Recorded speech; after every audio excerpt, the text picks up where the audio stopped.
Tidak ada alasan bagi kami untuk tidak memuliakan Tuhan. Dan kami percaya penyembahan kami boleh naik di hadapan Tuhan.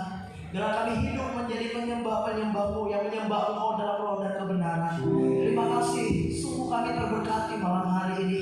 Dan saya percaya setiap anak muda yang hadir malam hari ini adalah anak muda yang paling beruntung dari sekian banyak anak muda. Sebab kami punya komitmen dan prinsip, kami mau memuliakan Tuhan. Kami mau memberikan yang terbaik bagi Tuhan semasa hidup kami. Terima kasih Bapak. Dan sebentar kami akan merenungkan firman. Bersabda Roh bagi kami siap mendengarkan.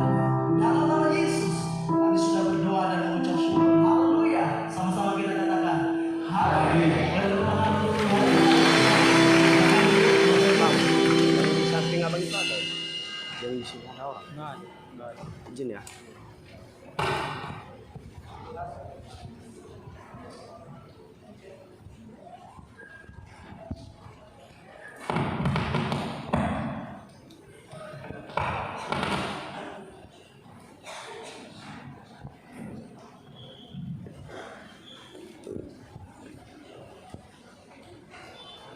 Baik, puji Tuhan, Bapak Ibu, saudara kasih, anak-anak muda, terima kasih untuk kesempatan yang diberikan kepada saya oleh panitia dan juga Pak Gembala, seluruh para pengerja, pengurus di gereja GBI Jalan Baru. Saya memperkenalkan diri, nama saya Pendeta Ivan Areva, tapi ibu saya asli Bandung, makanya hasilnya seperti ini, nano-nano. Saya sudah berkeluarga, kami sudah dikaruniai 3 orang anak. Sebenarnya umur saya udah mau menginjak kepala 4 sebenarnya. Dan saya pelayanan di Gereja Betel Indonesia yang ada di Gunung Soli. Dan juga oleh kemurahan Tuhan percayakan saya pelayanan di SDT Setia. Baik, puji Tuhan, saudara yang terkasih, langsung saja kita melihat satu bagian firman Tuhan malam ini dengan tema yang luar biasa yang saya ambil dari Injil Matius pasalnya yang kedua ayat 12, tapi saya mulai di ayatnya yang ke-10 ya sampai ayatnya yang ke-12. Dalam Injil Matius pasalnya yang kedua ayatnya yang ke-10 sampai ayatnya yang ke-12. Beginilah firman Tuhan. Ketika mereka melihat bintang itu, sangat bersukacitalah mereka. Maka masuklah mereka ke dalam rumah itu dan melihat anak itu bersama Maria ibunya, lalu sujud menyembah dia. Mereka pun membuka tempat harta bendanya dan mempersembahkan persembahan kepadanya, yaitu emas, kemenyan, dan mur. Dan karena diperingatkan dalam mimpi supaya jangan kembali kepada Herodes, maka pulanglah mereka ke negerinya melalui jalan lain. Puji Tuhan, anak-anak muda, tema yang luar biasa malam hari ini yaitu Yesus datang untuk mengubah jalan hidupku, saudara. Nah, saudara yang terkasih, ada satu kisah yang begitu unik dalam perjalanan sebelum Yesus lahir. Kalau kita melihat di Injil-Injil yang lain, sebelum Yesus lahir ada beberapa orang yang dijumpai oleh malaikat. Apakah itu Maria, ada Yusuf juga, ada Zakaria, ada juga Elizabeth, ada juga gembala-gembala. Sebelum mereka menyambut kelahiran Yesus, mereka mengalami perjumpaan dengan Tuhan. Makna ini amat dalam, saudara. Saya mau katakan sebelum juga Anda mengalami perjumpaan dengan Tuhan di hari-hari sebelum perayaan Natal, maka perayaan Natal ini hanya sebuah simbol saja, saudara.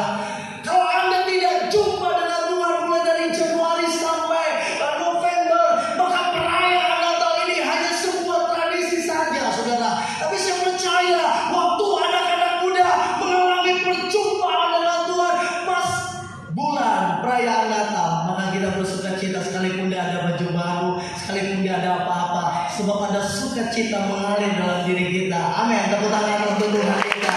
Haleluya, saudara. Tetapi saudara, di Matius pasal 2 ini, di mana orang-orang Majus ini mereka tidak mengalami perjumpaan dengan Tuhan sebelum mereka menyambut bayi itu. Pertanyaannya, siapakah orang-orang Majus ini dari timur ini? Kalau saya membaca sejarah, mereka adalah orang-orang bijaksana, mereka adalah orang-orang pintar, mereka juga disebut sebagai raja, mereka ahli nujum, mereka ahli perbintangan, saudara. Tetapi ada satu kerinduan bagi mereka untuk menantikan juru selamat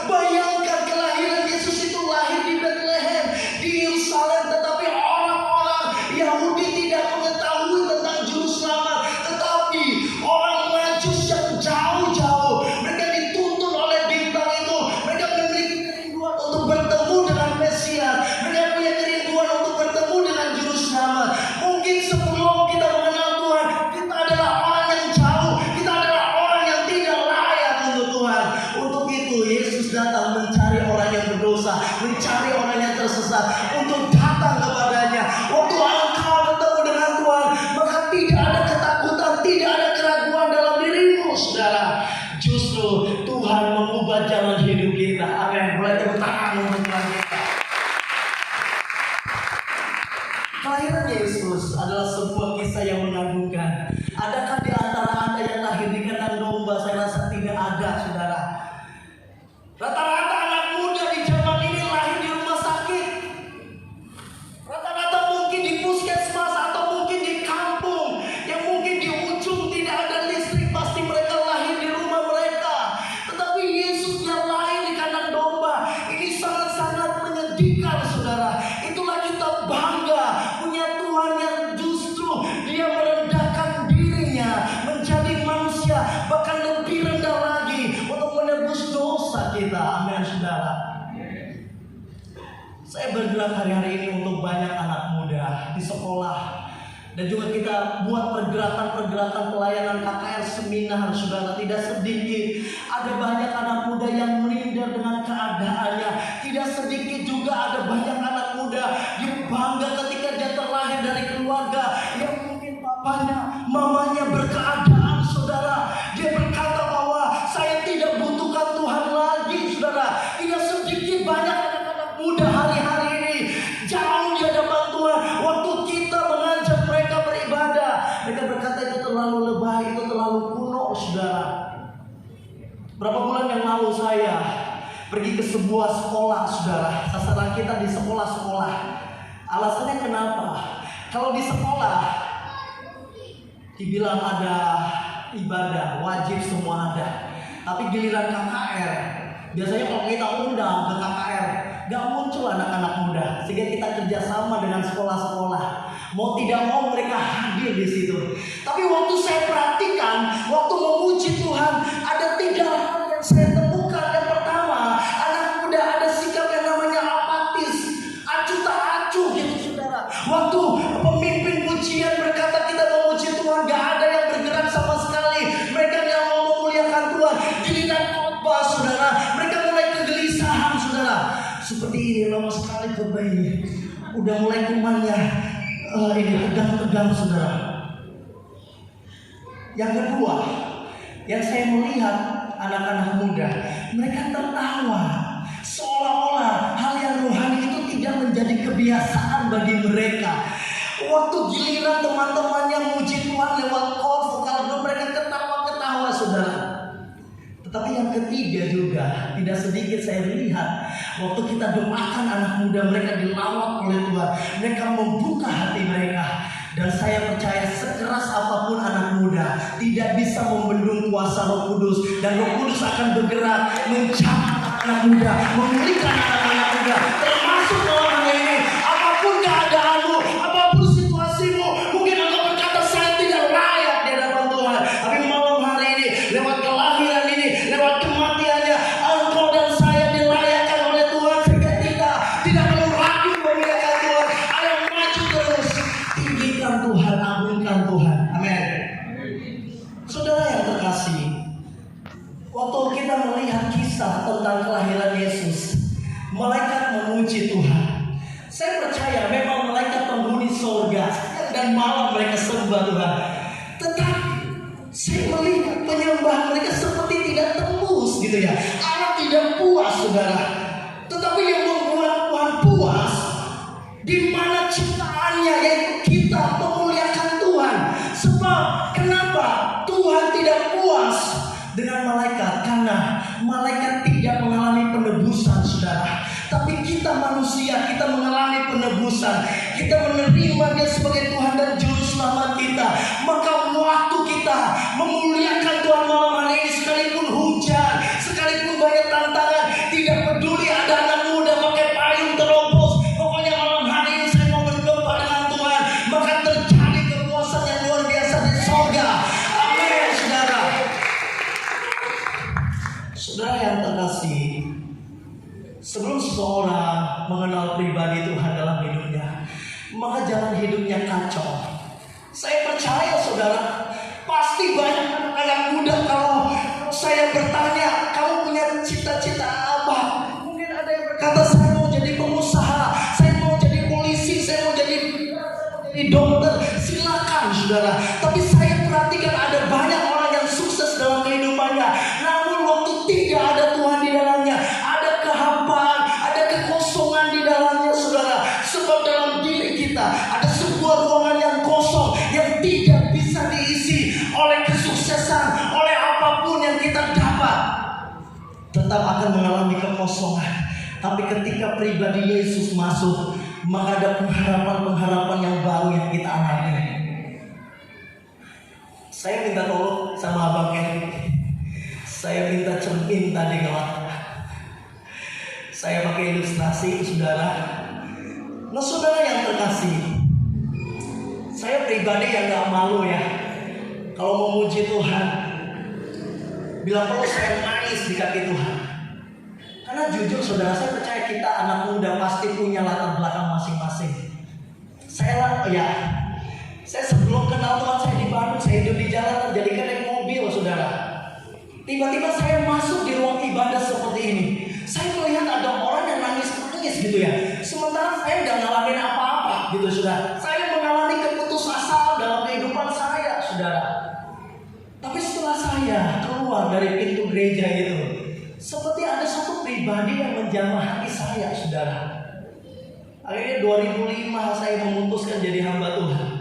Masuk sekolah Alkitab, masuk ke kamar mandi, saya ketawa-ketawa lihat diri saya. Mulai pakai baju kemeja saudara. Sepertinya gak cocok jadi pendeta gitu ya. Tapi Tuhan mencari orang yang jauh saudara. Tuhan mencari orang-orang yang mungkin menurut manusia kita tidak layak di hadapan Tuhan. Waktu kita masuk dalam hadirat Tuhan saudara, kita gak peduli lagi. Kita mau menyembah Tuhan, kita mau memuliakan Tuhan, kita gak boleh ragu. Jujur, tadi saya udah malu nangis di hadapan Tuhan begitu melihat tentang kebaikan Tuhan saudara. Oleh saya minta anak muda 2 orang ya, yang agak ganteng sedikit. Bapak Ibu udah ngaca ya sebelum kesini ya. Wah ganteng ya mereka ya. Oleh satu orang kayak pegang ada ya. Udah ngaca tadi.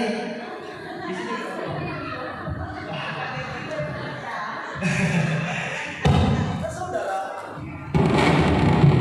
Sorry ya. Coba berdaya dulu. Lalu agak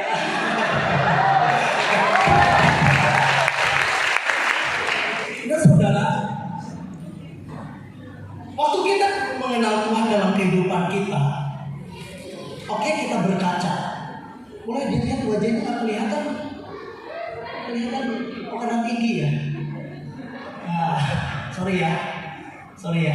Oke, waktu kita belum mengenal Tuhan dalam kehidupan kita, dia berkaca, wah, saya kurang ganteng. Hidung saya bukan mancung keluar, mancung ke dalam. Waduh, akhirnya terjadi minder dalam dirinya. Dia melihat, aduh, hidup saya sederhana gitu ya. Dia melihat wajahnya cermin, itu menuduh dia. Dia berkata, kenapa saya lahir dari keluarga yang miskin gitu ya. Cewek-cewek dia ngefans sama Sarini gitu ya. Wah, dia melihat di kaca gitu, waduh, kurang cantik gitu ya. Maju mundur, cantik tapi kurang cantik gitu ya. Mungkin dia melihat wajahnya lagi di cermin, ada jerawat gitu ya. Ada jerawat gitu ya. Dia melihat badannya gemuk sekali gitu ya. Di sekolah dia suka dibully gitu ya. Akhirnya itu menuduh dia, kamu gak layak, kamu gak keren, kamu gak ganteng. Ada banyak anak muda mengalami seperti itu saudara. Waktu dia lihat dirinya, dia gak percaya diri saudara. Tapi ada orang yang percaya diri, dia jadi selebriti gitu ya. Waktu dia terkenal, dia lihat dia pikir dia yang paling gagah. Waktu dia jalan, dia merasa dia yang paling hebat, dia merasa dia yang paling terkenal. Dia ngaca lagi, oh saya keren, saya menjadi anak muda yang sukses gitu ya saudara. Waktu kita melihat diri kita sebelum kita bertobat saudara, ada satu ikatan yang mengikat kita. Dan waktu kita lihat diri kita, Dan setan mulai menuduh pikiran kita. Waktu misalnya dia berkawan sama temannya, dia sakit hati. Waktu dia lihat wajahnya di cermin, dia mulai melihat ada wajah orang yang sudah menyakiti hatinya, saudara. Tapi saudara, waktu kawan ini dipulihkan oleh Tuhan, dia sederhana. Dia lihat wajahnya di kaca. Gini-gini juga saya anak Tuhan. Maka ditempel dalam dirinya, saya segambar dan serupa dengan Tuhan. Saya berharga di mata Tuhan. Ya, saya pasti bisa sekalipun saya dalam keluarga sederhana. Sekalipun mungkin papa saya mampu menyekolahkan saya harus ada Tuhan di dalamnya. Ketika saya sukses, saya tidak lupa nanti saya akan memberkati orang lain, saudara. Amin. Dia dipulihkan. Akhirnya waktu dia melihat wajahnya, dia tidak minder. Karena dia melihat ada rupa Allah dalam dirinya. Hidupnya diubahkan, hidupnya dipulihkan, sehingga dia menjadi berkat bagi orang lain. Boleh tepuk tangan untuk Tuhan kita. Amin. Saya tidak malu bersaksi untuk banyak anak muda. Pak Paulo bila swasta masih mendingan, petani masih mendingan. Yang berdiri di sini anak tukang cuci. Ibu saya tukang cuci. SD masih nggak terasa karena masih polos gitu ya, main aja. SMP saya mulai minder melihat catatan saya. SMA saya mulai minder melihat keadaan saya. Kenapa saya terlahir dari keluarga yang sederhana, ibu saya pembantu rumah tangga, tukang cuci gitu ya. Setelah saya tamat, saya masih minder. Saya tidak melihat ada pengharapan dalam diri saya. Saya tidak melihat ada masa depan yang sepertinya kabur, saudara, gitu ya. Tapi waktu 2005 Tuhan tangkap saya.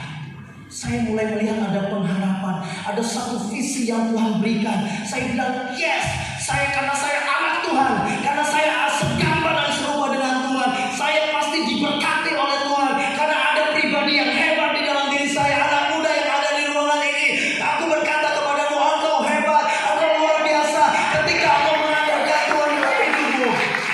Amin. Yesus datang untuk mengubah jalan hidup saudara.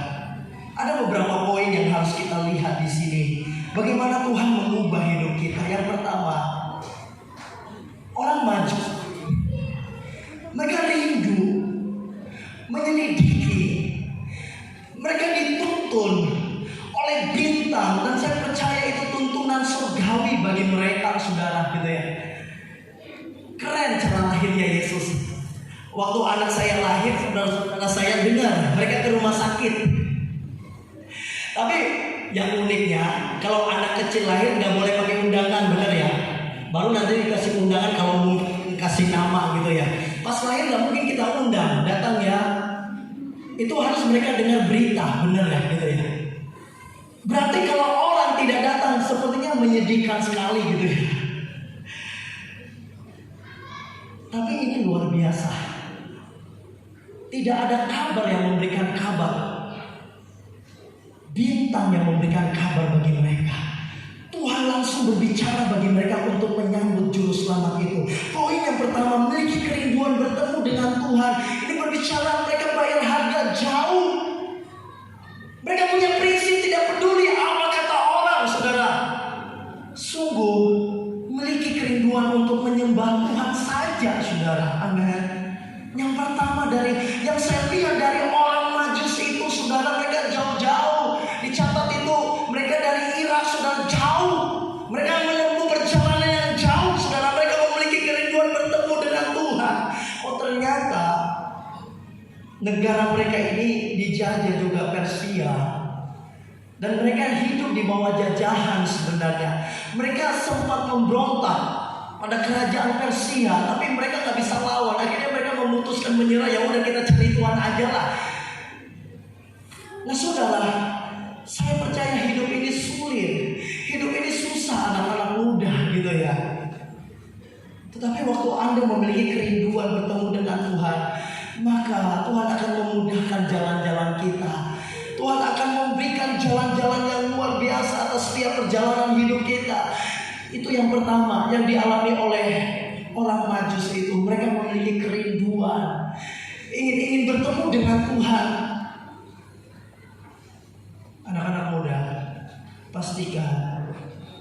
waktu engkau datang Natal malam hari ini, alami perjumpaan dengan Tuhan. Tidak boleh datang begitu saja. Memang Natal diidentikan dengan sukacita, tetapi ini bukan hanya rame-rame saja Bapak Ibu, tetapi ini punya pengalaman pribadi kita berjumpa dengan Tuhan. Saya percaya waktu kita memiliki kerinduan ingin ketemu dengan Tuhan, ada banyak pesan-pesan yang disampaikan oleh Tuhan di batin kita, saudara. Ada banyak pesan-pesan yang disampaikan oleh Tuhan, mungkin lewat firman Tuhan, saudara. Waktu ujian penyembahan dinaikkan, bisa aja engkau menangis di tempat musik karena Roh Kudus mungkin menyelidiki kita, saudara. Makanya Daud berkata, selidikilah aku ya Tuhan. Waktu saya menyelidiki sesama saya, dia pasti akan marah sama saya. Emang kamu siapa bisa menyelidiki saya? Tapi waktu Tuhan menyelidiki kita, tidak ada alasan bagi kita berkata, kenapa kamu selidiki saya Tuhan? Kenapa? Tidak ada celah dosa yang kita lihat dari pribadi Allah, sehingga kita menangis dan tersungkur di kaki Tuhan, saudara. Amin. Itu yang pertama. Yang kedua, saudara, kita mau dituntun oleh Tuhan. Di ayatnya yang ke-9, setelah mendengar kata-kata raja itu, berangkatlah mereka dan lihatlah bintang yang mereka lihat di timur itu mendahului mereka hingga tiba dan berhenti di atas tempat di mana anak itu berada. Pernah waktu kecil ya, kalau kamu lihat bintang jalan, cepat-cepat minta permintaan, benar? Pernah saya dengar itu, wah ada bintang jalan, saya minta hadiah gitu ya. Saya lihat, wah mungkin dapat hadiah itu hanya kebetulan. Tapi luar biasa, mereka melihat satu bintang yang sepertinya cahayanya itu tidak seperti biasanya, menuntun mereka. Kalau kita jalan, anak kecil, anak saya kalau jalan malam, dia jalan, dia lihat bulan.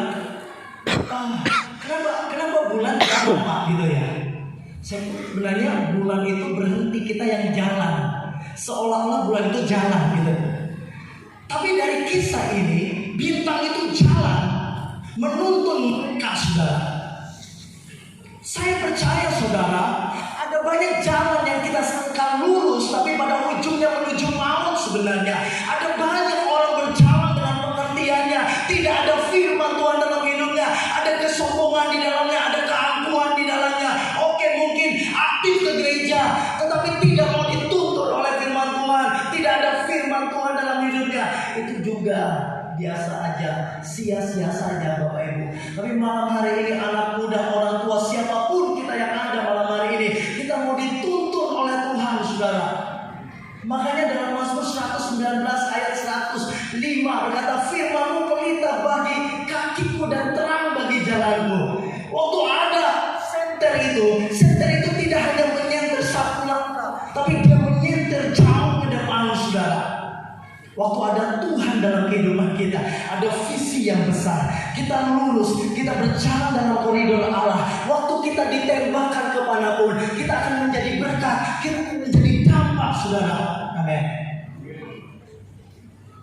Orang Majus ini mereka mau dituntun oleh Tuhan, diarahkan mendengar hidup yang diisi oleh anugerah Allah, bijak melihat rencana Allah. Ada banyak anak muda yang mungkin dia lamar polisi, dia lamar tentara, dia mulai kecewa, dia mulai frustasi. Tidak sedikit banyak anak muda yang mungkin gantung diri, bunuh diri. Kenapa? Karena dia tidak menggapai cita-citanya, dia stres, saudara. Sebenarnya ada rencana Tuhan di balik itu. Tetapi anak Tuhan waktu dia coba yang satu belum berhasil, dia mulai melihat dengan bijak, oh di balik ini ada rencana Tuhan yang lain. Amin. Itu orang-orang yang dituntun oleh firman Tuhan. Itulah orang-orang yang dituntun oleh Allah. Ada rahasia yang dikatakan di sini. Waktu bayi Yesus lahir itu, saudara, orang-orang Majus itu menghantarkan harta, benar ya? Saya percaya di mana ada Yesus terjadi kekayaan, terjadi kelepasan, terjadi kemakmuran, saudara. Amin. Orang Majus itu mereka menghantarkan kekayaannya, dan saya percaya waktu kita sungguh-sungguh beribadah dengan Tuhan, orang tua, anak muda berdoa dimanapun di rumah kita, saudara. Waktu kita menghadirkan Yesus, maka Tuhan akan menghantarkan orang-orang yang mungkin saja kita doakan, kita pulihkan, mungkin saja mereka meminta solusi hidup dalam diri kita. Amin. Itu keunikan yang luar biasa. Bayi Yesus itu orang Majus ini mereka disebut orang bijak, mereka juga raja. Orang-orang bijak. Mereka adalah raja-raja dari timur, saudara. Tapi Herodes dia marah, dia kaget. Ternyata di Bethlehem akan muncul seorang raja. Jangan-jangan dia saingi saya. Waktu diklat kemarin saya dengar ada satu pertanyaan. Pak, saya bertanya, bukan sama saya dia bertanya. Saya dengar-dengar karena istri saya ikut diklat. Waktu dibunuh semua bayi-bayi itu, kenapa Tuhan gak kasihan gitu ya? Kenapa Tuhan gak cegah gitu ya? Oh, saya bilang pertanyaan ini juga menarik. Saya renungkan. Pembicara itu hanya bilang itu kedaulatan Tuhan. Tapi saya renungkan. Pertama, setan berusaha menghalangi kedatangan Mesias itu. Tapi waktu dibunuh, dibantai semua bayi-bayi, Yesus nggak terbunuh. Benar ya? Karena dia. Terus saya juga berpikir, kalaupun bayi itu dibunuh, dimatikan, otomatis mereka masuk surga. Tetapi waktu setan menghalangi kedatangan Yesus, tidak ada yang bisa menghalanginya, tidak ada yang bisa membendungnya. Waktu engkau sungguh-sungguh takut Tuhan, engkau akan melesat semakin jauh, engkau akan meledak di mana-mana, engkau akan menjadi berkat di mana-mana, sebab ada otoritas surgawi mengalir dalam diri Anda. Anda akan diberikan masa depan yang cerah oleh Tuhan, masa depan Anda akan dituntun oleh Tuhan, sebab ada ledakan yang luar biasa dalam diri Anda, yaitu Yesus yang 2000 tahun yang lalu dia disalibkan, dia lahir di kandang domba, dan dialah sang juru selamat kita. Boleh tepuk tangan untuk Tuhan kita. Malam hari dia lahir bagi kita. Makanya setelah perayaan Natal Januari, Februari sampai November, Anda mengalami perjumpaan dengan Tuhan, saudara. Tanpa Anda mengalami perjumpaan dengan Tuhan di bulan-bulan sebelumnya, maka hidup kita seperti gitu-gitu saja, saudara. Yesus datang untuk mengubah hidup kita. Perubahan itu tidak gampang seperti Spiderman. Waktu ada musuh Spiderman itu berubah langsung. Maaf, kolornya langsung berubah warna merah, ada sayapnya, enggak gitu ya. Tapi perubahan itu mengalami proses yang begitu panjang, saudara. Makanya Yohanes 15 ayat pertama, akulah pokok anggur yang benar dan Bapakkulah pengusahanya. Teks ayat itu kita dipotong, dibersihkan. Tetapi di ayat pertama garis bawahi, surga adalah pengusaha yang tidak pernah bangkrut. Waktu kita putus asa ada sukacita, waktu kita tidak ada kekuatan, ada pengetahuan dari Tuhan, sebab surga adalah pengusaha yang tidak pernah bangkrut. Makanya Tuhan Yesus yang menempel benar-benar pada surga. Waktu dia berdoa di Taman Getsemani, dia menangis, keringatnya berubah jadi darah. Saya baca sebuah buku, seharusnya itu tidak dimuat di dalam Alkitab gitu ya. Kenapa malu kita, kenapa dia tua, dia takut sampai keringatnya berubah jadi darah. Tapi saya tidak malu dengan Tuhan Yesusku. Justru saya bangga. Keselamatan yang dia berikan bukan keselamatan murahan, keselamatan yang mahal. Dia nggak berikan emas dan perak, tapi dia berikan dirinya, saudara. Makanya anak muda, mari pertahankan anugerah Anda itu dalam hidup Anda. Yang masih SMP, mungkin SMP nggak pacaran, SMA jangan pacaran dulu. Gapai dulu cita-cita Anda. Saya pernah baca slogan begini, boleh pacaran tapi ingat jarak tolol. Jarak tolol katanya. Tapi menurut saya jangan pacaran dulu lah. Sebab segala sesuatu ada waktunya, ada masanya, syah. Dan yang ketiga, persembahkan apa yang terbaik.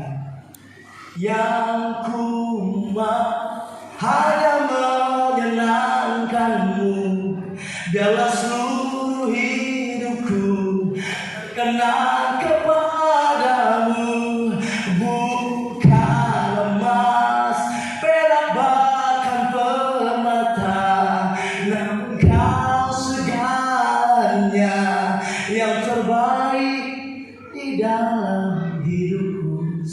keyboardnya karena suara saya falas.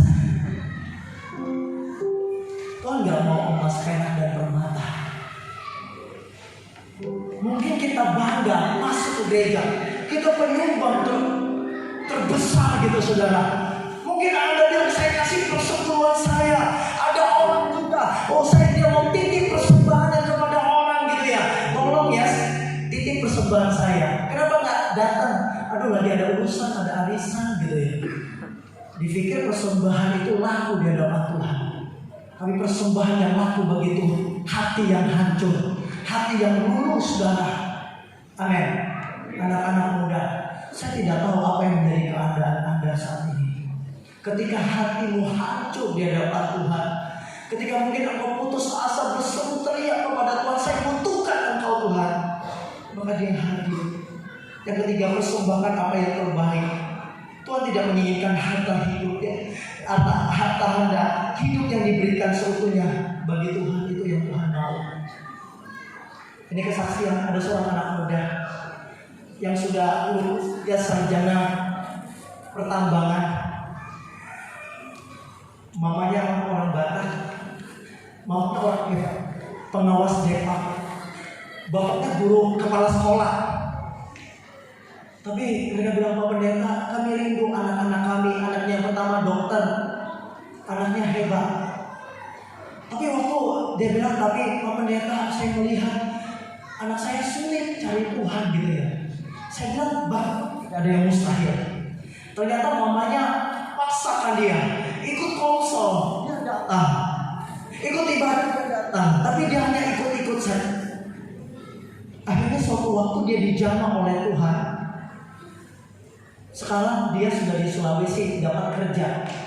Dia diproses oleh Tuhan hampir setahun gak dapat kerja. Dia minta dukungan doa. Orang tuanya minta dukungan doa. Sekarang dia udah dapat pekerjaan. Maaf ini saya bukan promosikan anak muda itu. Dia bilang, Pak Pendeta, saya dapat gaji pertama saya. Saya gak ambil di uang saku saya bagikan ke orang. Dan saya mau sumbangkan ke gereja 5 juta untuk beli alat musik. Anak muda itu mempersembahkan itu karena terlebih dahulu dia dipulihkan oleh Tuhan. Seseorang yang memberikan persembahan kepada Tuhan sebelum dia dipulihkan, persembahan itu sia-sia, gak laku di hadapan Tuhan. Tetapi waktu hidupnya dipulihkan oleh Tuhan, saya percaya persembahan yang diberikan orang Majus itu berkenan di hadapan Tuhan karena mereka punya kerinduan ingin bertemu dengan juru selamat. Persembahan yang utuh di hadapan Tuhan yaitu hidup yang dipersembahkan untuk Tuhan. Amin. Dan yang terakhir, ini yang puncak dari tema ini. Dan karena diperingatkan dalam mimpi supaya jangan kembali kepada Herodes, maka pulanglah mereka ke negerinya melalui jalan lain. Yang keempat, pulang menuju jalan yang benar, saudara. Boleh layar ditampilkan satu ayat Yesaya pasal 36 ayat 10. Nggak bisa ya? Oke. Saya baca ya. Yesaya pasal 36. Ini ayat yang terakhir. Yesaya pasal 35 ayatnya yang ke-10. Saya akan baca.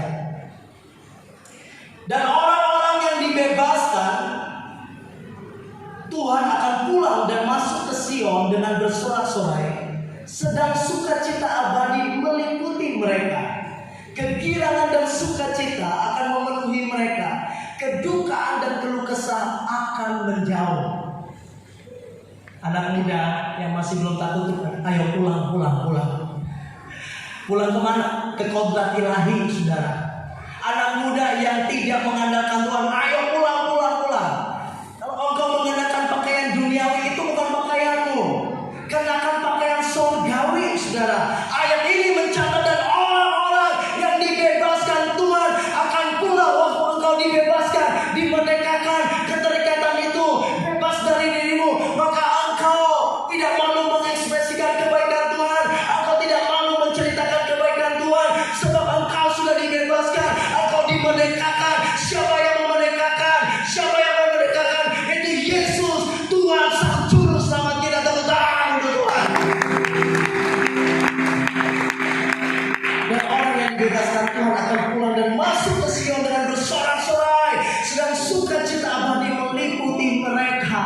sukacita abadi. Makanya firman Tuhan berkata di bumi seperti di surga. Orang yang paling malang di dunia ini bukan orang yang tidak punya rumah, tetapi orang yang paling malang adalah orang yang tidak pernah mengalami sama sekali suasana di surga. Waktu dia ada di bumi, saudara, di bumi seperti di surga. Makanya waktu lo diejek oleh orang, tepuk tangan. Bila ada dia, kamu nggak tahu apa yang saya lakukan. Saya sedang mau latihan menuju surga. Amin. Keberadaan kita di gereja ini latihan menuju surga. Yang WL saja latihan mati-matian. Kasihan datang ke gereja nggak ngalamin apa-apa. Tapi ada orang yang menari, bersukacita, bersorak bagi Tuhan, yang peduli. Temannya ejek. Katakan, saya sudah latihan masuk surga. Waktu saya di surga nanti saya tidak canggung, sebab selama saya di bumi saya sudah mengalami suasana surgawi. Amin. Di bumi seperti di surga. Di kandang domba itu ada suasana surgawi terjadi. Dalam kehidupan yang sederhana pun ada kehidupan surgawi terjadi. Di sekolah-sekolah pun kehidupan surgawi terjadi. Di kehidupan pergaulan Anda ada surgawi di dalamnya, karena lewat kehadiran Anda. Amin. Yesus lahir dalam hidup kita. Yesus bukan bayi lagi yang nangis oha-oha, yang tidak tahu apa yang menjadi pergumulan kita. Tapi Dia Tuhan yang sudah ada di surga, memperhatikan keluh kesah kita, memperhatikan tangisan kita. Dan yang terakhir, jujur dari Kamis itu saya sakit, anak bungsu saya sakit. Maaf ya, saya dengar kalau anak kecil demam, maaf, saya buka bajunya, saya peluk, akhirnya transfer sama saya. Saya demam. Jujur tadi saya bergumul sepanjang jalan. Saya batuk. Tapi jujur ini bukan nada-nada, saya doa. Tiba-tiba di batin saya Tuhan berkata, ada sesuatu yang dahsyat malam hari ini. Sebenarnya secara manusia saya ragu, saya takut. Tadi aja di gereja bukan saya yang khotbah sengaja. Kenapa saya nggak bisa? Tapi malam hari ini ada satu ledakan yang luar biasa. Anak muda aku dijamah oleh Tuhan. Anak muda, ayo pulang, ayo pulang, ayo pulang, datang kepada Tuhan. Ya mungkin anak muda terikat malam hari ini. Tuhan ajak kita datang atau mengalami sukacita dari surgawi, atau mengalami sukacita yang abadi, saudara. Aku tidak minder ketika engkau dibully oleh temanmu, tapi berkata saya anak Tuhan yang berharga di mata Tuhan. Dalam firman Tuhan ini memberkati kita. Mohon maaf kalau terlalu panjang. Ciri khas saya kalau khotbah saya harus berapi-api. Saya harus berkobar menyampaikan pesan ini, khususnya untuk anak-anak muda. Ada yang sakit hati dengan bapaknya, ada yang sakit hati dengan orang tuanya, ada yang minder melihat keadaannya, kurang cantik, kurang ganteng, tidak terlahir dari keluarga yang kaya. Yesus lahir di kandang domba. Kalau anak tukang cuci ini bisa berdiri dan berkhotbah, itu bukan papa dan mama saya, tapi karena Tuhan. Waktu bapak lo pengusaha, waktu lo berhasil, itu bukan karena papamu, tapi karena Tuhan. Sebab semuanya hanya titipan Tuhan. Amin. Saya ajak kita bangkit berdiri semua. Hadiratmu mengalir malam hari ini Tuhan. Mengatakan ku masuk hadiratmu Yesus. Engkau lahir di kandang domba. Tidak ada satupun di antara kami yang lahir dengan begitu hina. Kami bersyukur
terberkati oleh firman Tuhan. Saya tanda tangan